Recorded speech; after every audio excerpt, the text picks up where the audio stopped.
Una publicación del Centro de Formación Cívico y Religiosa que ellos ponen como ejemplo de libertad de expresión en un contexto y unos momentos singulares, y que era una ventana abierta a la reflexión social, a la responsabilidad individual en base a valores cristianos, a la cultura y el arte, cuyo auspicio venía del Obispado de Pinar del Río. En su país natal, la visita de San Juan Pablo II había reforzado la pertenencia a la Iglesia de este matrimonio, padre de 2 hijos que ahora forman parte de nuestra Iglesia diocesana como feligreses de la parroquia de Nuestra Señora de la Aurora. Hoy vamos a conocerlos un poco más. Buenas tardes y bienvenidos. Buenas tardes, Buenas. Nati. Buenas tardes a Yenia y a Ernesto. Vosotros crecisteis en familia no católica, ¿no? Cada uno de vosotros. Sí, bueno, nuestra familia, especialmente la mía, era una familia que estaba relacionada mucho con el desarrollo revolucionario desde el 59. Mi madre, mis tíos, mis abuelos, excepto mi abuelo materno, que era el único en la familia que tenía alguna creencia religiosa. Era católico, pero no practicante. Y entonces recuerdo que hago mucho esta anécdota porque es lo que más me marcó a mí de mi infancia en relación con la religiosidad, ¿no? Mi abuelo tenía un altar en su habitación. Él tenía allí a sus santos, a la Virgen de la Caridad del Cobre, a San Lázaro, un cuadro grandísimo del corazón, el Sagrado Corazón de Jesús. Y cuando falleció mi abuelo, mi bisabuela, que era militante del Partido Comunista, miliciana, pues sacó a todos sus santos y los quemó en el patio. Entonces eso fue así como que muy, muy marcado en mi infancia, ¿no? Y crecimos como todos los niños cubanos, jugando con los juguetes de la cartilla de razonamiento, viendo muñequitos rusos, oyendo, o sea, en el colegio las consignas que nos hacían decir al entrar a la clase, ¿no? Y bueno, sin saber un poco lo que era aquello, pero eso fue, digamos, de alguna manera lo que nos marcó. La religión no formaba parte, por lo menos de mi infancia, de mi vida. No, de la mía tampoco. Nosotros nacimos 10 años después de la Revolución y para entonces ya estaba claro que la religión era el opio del pueblo. En mi caso particular, yo crecí en un barrio pobre de negros, o sea, un barrio bastante humilde, y mis primeros contactos con la religión me daban un poco de miedo, porque era el asistir en ese barrio a veces a un baile de santos de la religión afrocubana, o también la intriga de ver esa imagen de San Lázaro que tenía mi abuela, así llena de sucia, con unos centavos, kilos, que son los centavos de un céntimo, para la redundancia. Y fuera de eso, lo que dice Yenia, toda la propaganda completamente atea, en la cual nos educaron, y que era lo que la sociedad en ese momento tenía para ofrecernos. También tuve después acercamientos, que de eso hemos conversado en más de una ocasión. Había una revista en Cuba que se llamaba El Militante Comunista, que tenía una sección que a mí me encantaba, que se llamaba Ciencia y Religión. Y como ustedes imaginarán, era todos los argumentos posibles en contra de la religión, particularmente de la religión cristiana. Y claro, con esa aproximación, además de esa aproximación, independientemente de esa aproximación, pues me surgió el interés por un poco los temas religiosos en general. Y esa fue mi primera aproximación, que después derivó en otros acercamientos al cristianismo, etcétera. Esa es vuestra vida familiar, vuestra descendencia que está lejos de la religión, ascendencia en este caso, lejos de la religión. Pero ¿cómo es la iglesia cubana que vosotros habéis conocido? ¿Cómo era vuestra vida cristiana allí cuando descubrís a Cristo, cuando decidís seguirlo? Bueno, el camino ha sido difícil, porque no fue una revelación inmediata, fue una consecución de situaciones que nos llevaron, digamos, a la conversión, ¿no? Y de hecho yo muchas veces le digo a Ernesto que todavía estoy en proceso, o sea, que no es una cosa que se termina, o sea, que no es inmediato, ¿no? Por muchos factores, pues llegamos nos expulsaron de nuestros trabajos por colaborar con la iglesia, y bueno, en un momento determinado pues entramos en entramos a Vitral, que era una revista, como tú dijiste al principio, auspiciada por el Obispado y del Centro de Formación Cívica y Religiosa. Veníamos del mundo artístico, del mundo cultural, y yo era diseñadora gráfica y Ernesto pues escribía poesía y se movía en esos ambientes de literatura. Y bueno, pues empezamos a trabajar en Vitral y empezamos a conocer un poco la iglesia desde dentro, porque hasta ese momento digamos que teníamos un contacto muy básico, ¿no? Y entramos a trabajar allí al Obispado y empezamos a trabajar en la revista, dando catequesis con las hermanas de la Caridad, que eran de San Vicente de Paúl, que eran las hermanas que estaban justo contiguas al Obispado, tenían la casa allí, y empezamos a ayudarlas con las cantinas. A los pues ellas tenían un comedor y empezamos allí digamos que a colaborarles, llevándoles las cantinas a los ancianos que no podían desplazarse hacia los comedores. Y yo creo que mi primer contacto con la iglesia así cruda, con la pobreza, digamos, del ser humano y su vulnerabilidad, fue un día que llegamos con Son María del Rosario a una casa de un señor. Eso nunca lo había experimentado, porque yo vivía en un barriecito que no estaba mal y mi familia estaba bien económicamente, no había dificultades, entre comillas, ¿no? Y cuando entramos a esa casa, que parecía una casa normal, pues había un señor durmiendo en una cama sin colchón, un chaval de 30 años más o menos, un señor mayor de unos 60, 70 años, que solamente había una mesa, esa cama, que no tenía colchón, y una silla. Y el hombre era su padre de este chaval. Y nosotros le llevábamos la comida y el choque fue brutal porque se levantó y con tremenda amabilidad nos atendió a mí, a Son María Rosario, nos invitó a sentar en aquella silla que prácticamente estaba llena de mugre porque había mosca, había mal olor, y él no tenía nada con qué alimentar a su hijo que estaba paralítico en una cama. Y creo que fue ese el momento más, digamos, que más me hizo chocar con la realidad que yo no estaba viendo, con la realidad de una iglesia que yo veía que ayudaba, pero que no sentía tangible, ¿no? Que no la había tocado hasta ese momento. Y creo que ese fue uno de los momentos en que me tocó profundamente. Y bueno, la revista, ya Ernesto podrá, digamos, que hablarte un poco más de ella. Uh-huh. Ernesto, en esta experiencia de fe de Yenia, no estabas muy lejos, estabas en tu tarea, ¿no? En la revista Vitral. ¿Y cómo vivías aquella experiencia? Porque en definitiva os provocó un acercamiento rotundo a la iglesia, ¿no? Sí, a Yenia ciertamente la expulsaron de su trabajo por colaborar con Vitral y el Obispado de Pinar del Río. A mí me expulsaron mucho antes por otros motivos y vine a recalar al Obispado porque era amigo del creador de la revista Vitral, uno de los laicos más importantes de Cuba. Bueno, somos amigos. Y como sabía que yo estaba sin trabajo, empecé yo a entrar a colaborar directamente con la revista y con todo un movimiento que fue lo que significó de alguna manera la iglesia cubana en esos años para muchas personas. Benedicto XVI dice que la iglesia católica, el cristianismo, es la religión del logos, es decir, de la razón creativa. Eso necesariamente implica la verdad, implica la acción, y por esa misma razón continuamente compele a la libertad. Entonces muchas personas que no tenían libertad en Cuba, ni libertad creativa, ni libertad de ningún tipo, muchas personas que buscaban afanosamente su verdad, veían el atractivo de la iglesia cubana en esos momentos. Particularmente nosotros en la diócesis de Pinar del Río, y ahora vuelvo a citar a Benedicto XVI, que si mal no recuerdo decía algo así que la iglesia necesita sacerdotes, necesita en última instancia creyentes, que por su vida de fe hagan creíble a Dios en el mundo.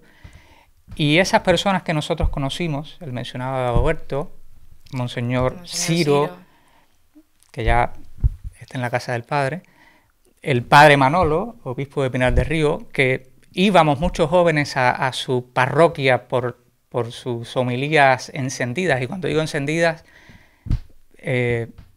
me refiero a que estaban encarnadas en la realidad del pueblo cubano y eran para nosotros esperanza, era para nosotros bien. Todo eso estaba en ese pequeño círculo que para nosotros era nuestra familia del obispado de Pinar del Río. El obispado era como un avispero. Perdona que te interrumpa. Sí. En el obispado confluía mucha vida. Había una farmacia que cuando recibíamos donativos desde fuera, pues el obispado se encargaba de distribuirlo a los enfermos. Estaba Cáritas, había un grupo de jóvenes restauradores, muchos que eran católicos, otros que no, que el obispo había hecho en el patio del obispado un pequeño taller, y allí ellos se encontraban y trabajaban restaurando imágenes. Estaba el Centro de Formación Cívica y Religiosa, que tenía muchos grupos de economistas, grupos de educadores. Estaba la revista Vitral. La revista se hacía prácticamente toda manual, entonces allí confluía gente de barrios que venían a ayudarnos a paginar, a montar, a enlomar. Y bueno, creo que era un sitio de comunión. Representaba lo contrario de lo que el gobierno había hecho durante más de 30 años, que era quitar completamente a la Iglesia de la esfera pública, y ahí nosotros nos abríamos a distintos ambientes, con las pastorales penitenciarias, con Cáritas, con la Comisión Católica para la Cultura, con el Centro de Formación Cívica y Religiosa, de tal manera que enseguida el obispo, y muchos de los laicos comprometidos llamaron evidentemente la atención del régimen, no solo de la seguridad del Estado, de la persona, ¿cómo se llamaba?, la que atendía...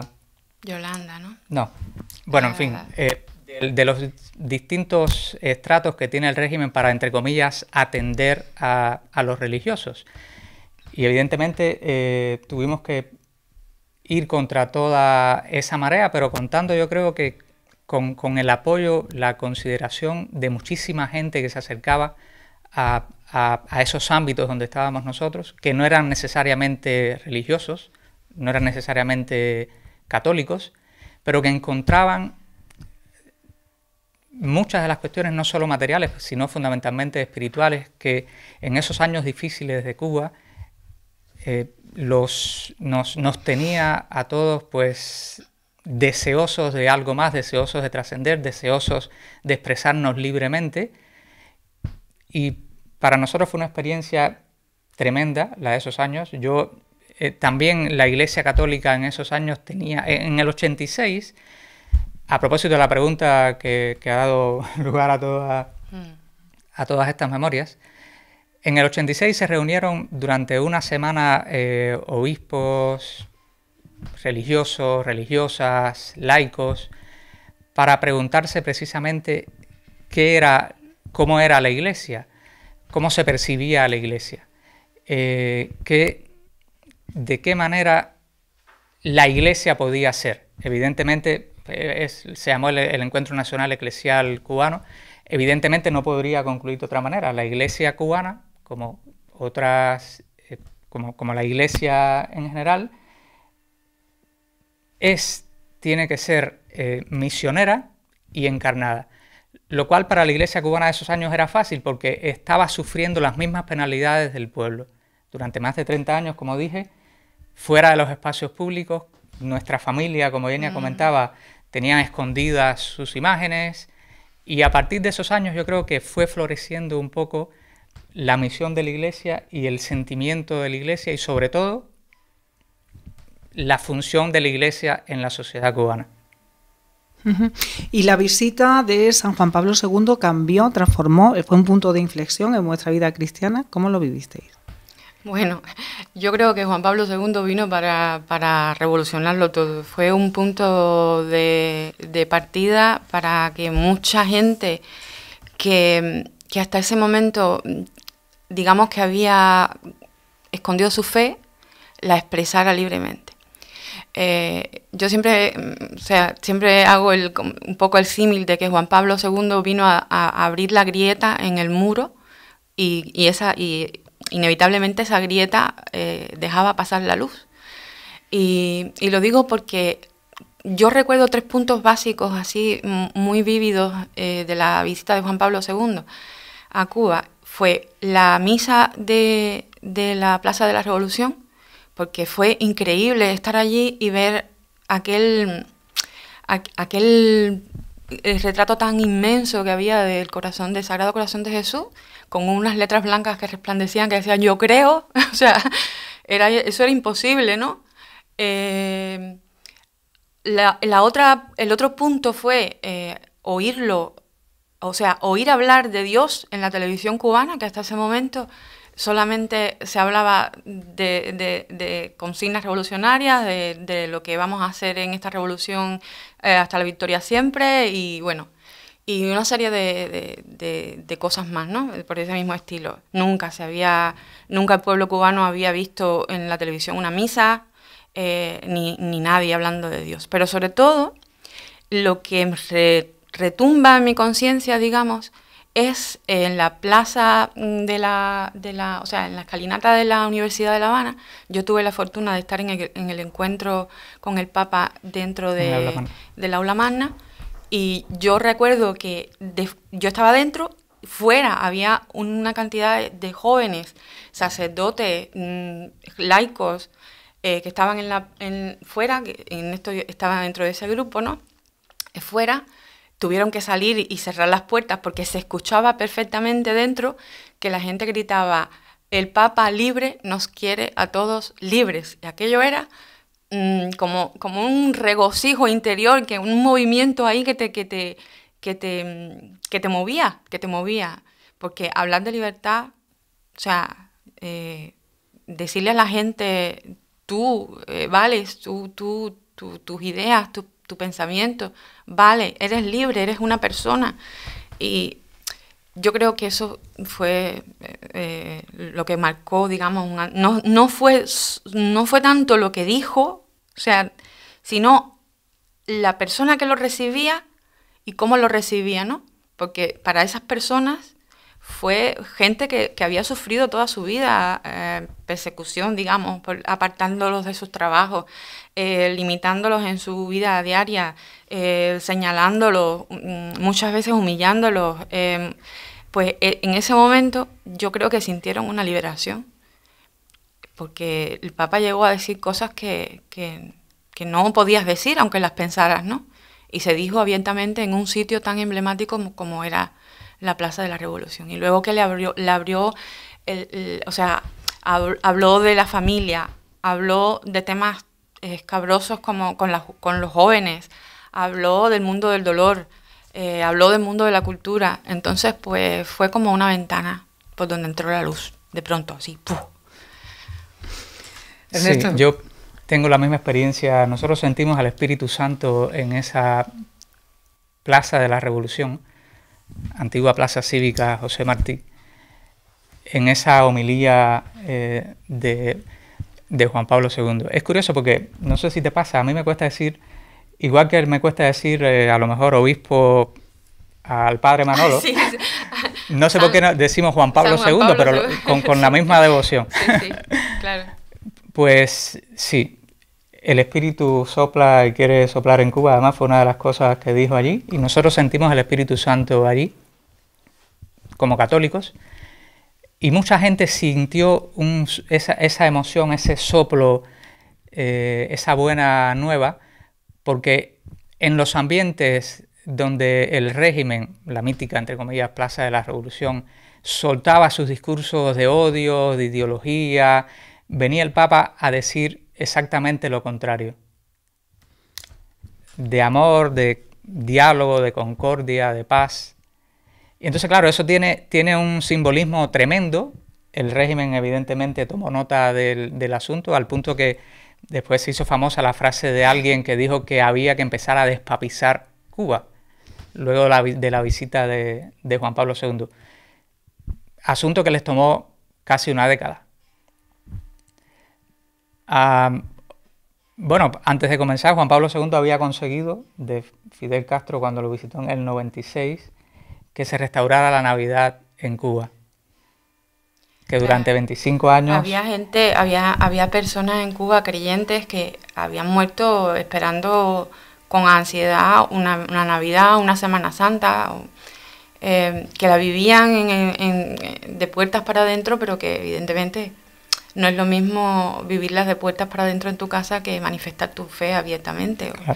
Y yo creo que en ese momento fue un momento en que mucha gente dijo, ya está, hasta aquí, ¿no? Basta ya.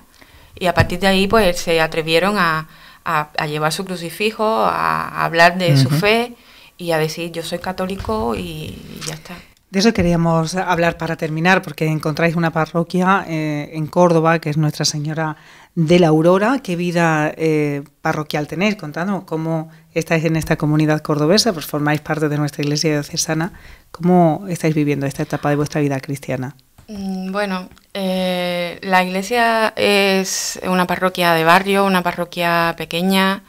Nos han acogido estupendamente, el padre Adolfo es maravilloso.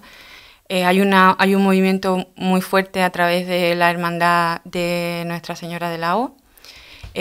Anoche incluso estábamos en la vuelta de la Virgen a Fátima, y es impresionante porque, claro, cuando vienes de un contexto en que tus santos están dentro y el pueblo no lo puede sacar o no los puede...